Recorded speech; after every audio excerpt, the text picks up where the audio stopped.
Et il se peut aussi qu'il lui dise que cette pensée, s'il fait cela, on va le mettre à mort.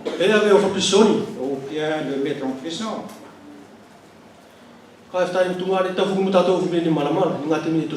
Cela c'est pareil aussi aujourd'hui, maintenant, dans notre vie. Et malgré notre seul désir de suivre Dieu, il y a toujours quelque chose qui met son grain de blé là-dessus. Vous savez très bien, bien-aimé, Satan rentre dans tous les conseils possibles. Tout mensonge et vous savez tous. Mais vous savez que sa force a des limites.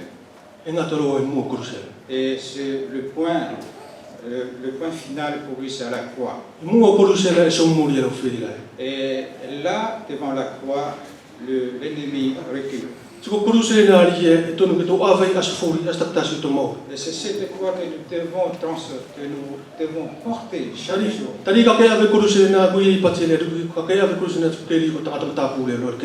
Et si tu portes cette croix-là, tu deviens un étranger sur cette terre. Pourquoi parle-t-il d'être un étranger sur cette terre? Nous vivons ici-bas, mais nous avons un drapeau que nous devons suivre, respecter. Et ce drapeau-là, nous le savons tous, c'est la croix de notre bien-aimé Jésus-Christ. Il y avait un cantique que nous chantons, drapeau de la victoire. Le drapeau du Seigneur Jésus-Christ. Roi de la victoire jusqu'à l'éternité. Et qu'est-ce qui s'est passé quand il a été voir le chef des eunuques?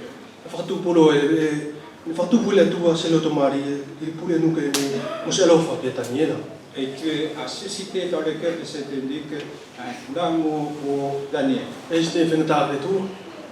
y a-t-il quelque chose de difficile pour Dieu? Suivons en toutes choses parce que c'est celui qui doit conduire nos vies. Et le chef de ces eunuques avait de la crainte. Et parce que c'est l'ordre qui a été donné par le chef, et si le roi a donné un ordre, il faut l'accomplir. Et Daniel lui dit, éprouve-nous durant 3 jours. Donne-nous simplement de vivre et de l'eau pour nous nourrir. Et cela, Daniel l'a retenu du peuple, de son peuple. Et ce peuple avait comme une loi de ne pas se nourrir des choses souillées. Et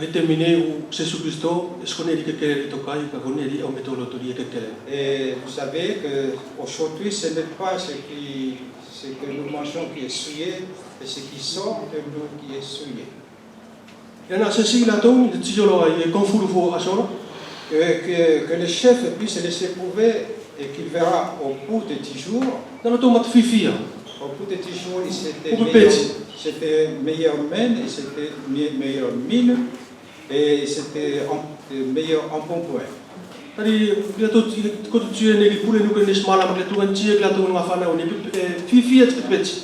Et le chef, il savait de la joie, il était heureux, mais c'était aussi le meilleur visage. Et c'est vraiment un témoignage merveilleux que leur donnent ces jeunes. Et que les gens de ce monde voient et qui le remarquent, et cela rend heureux aussi. Parce que nous sommes en bon point spirituellement. Que nous soyons vraiment bien nourris à travers sa parole. J'ai entendu cela quand j'étais encore petit. Une question qui a été posée par l'un de mes amis à Futuna. Et je voyais que dans votre secte à Futuna, vous êtes toujours heureux.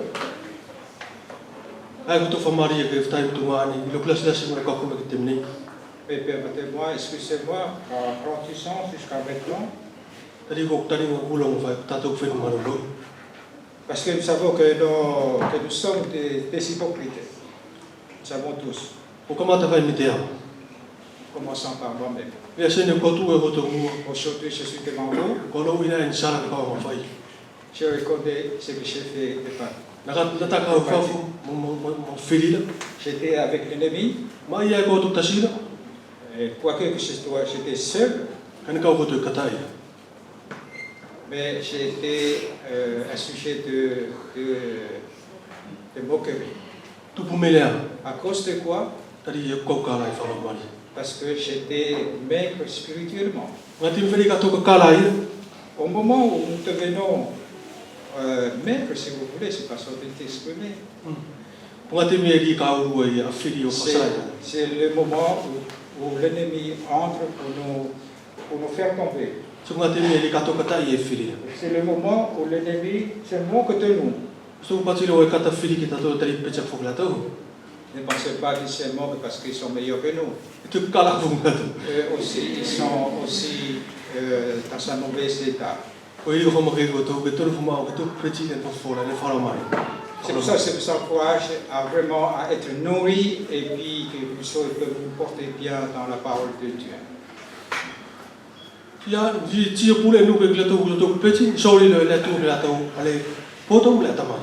Et quand le chef a vu qu'ils avaient de meilleures mines, alors Dieu leur accorde en même temps la sagesse et l'intelligence.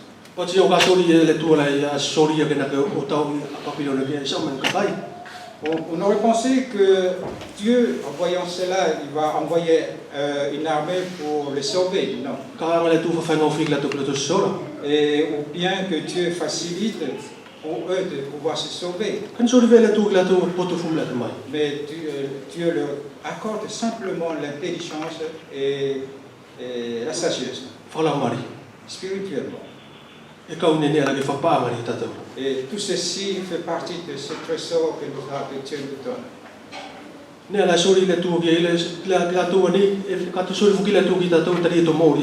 Dieu nous donne cela parce que nous vivons sur cette terre.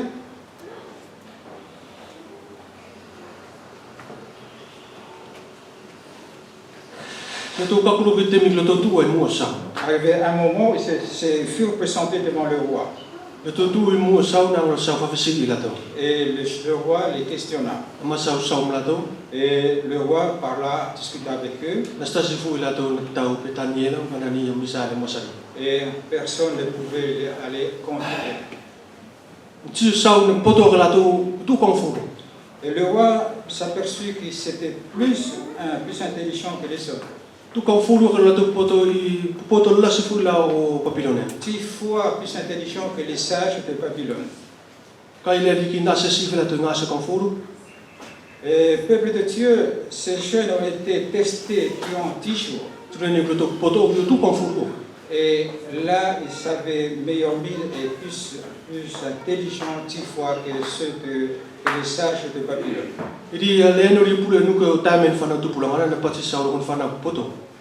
Et en donnant l'ordre au chef des eunuques d'aller ramasser, d'aller prendre les jeunes, de prendre des jeunes intelligents.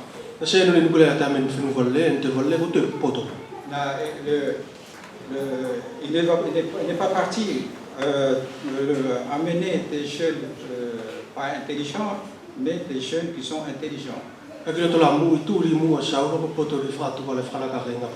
Mais devant le roi, c'était leur intelligence spirituelle qui était plus importante que la sagesse humaine. Et c'est ainsi la vie de Daniel jusqu'au roi Cyrus. Et vous savez très bien qui est ce roi Cyrus.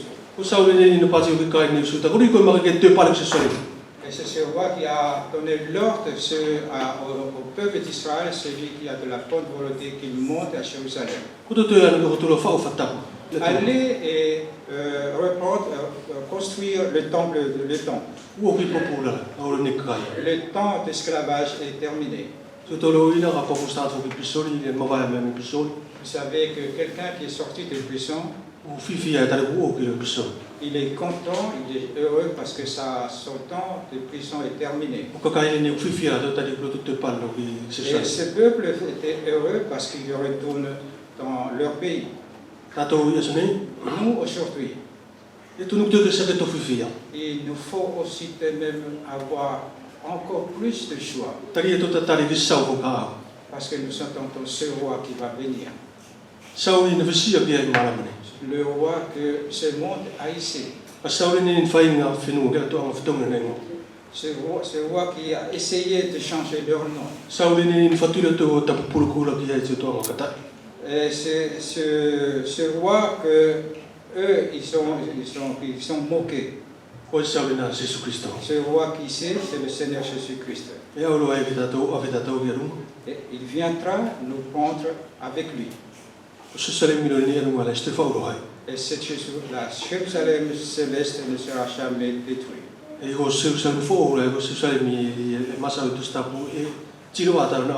C'est la Jérusalem dont parle la Bible où tout est brillant. Ainsi, bien aimé, je vais m'arrêter ici. C'est simplement une exhortation que Dieu m'a donnée pour que je puisse partager avec vous. Que le Seigneur puisse nous bénir. Amen. Amen.